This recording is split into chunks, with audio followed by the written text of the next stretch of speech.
பாவக்காய், கொத்தவரங்காய் சும்மா ஒரு 10 இருந்துச்சு.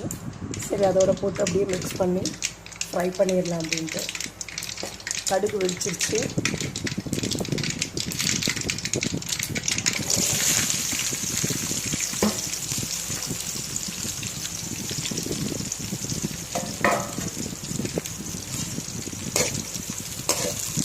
நல்லா எண்ணெயில் வதக்கிட்டு உப்பு, மஞ்சத்தூள், மிளகாத்தூள், கொஞ்சமாக பெருங்காயத்தூள், அவ்வளோதான்.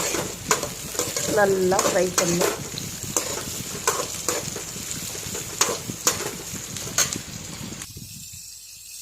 மஞ்சத்தூள், மிளகாத்தூள் கொஞ்சம் நிறையாவே போட்டுக்கலாம்.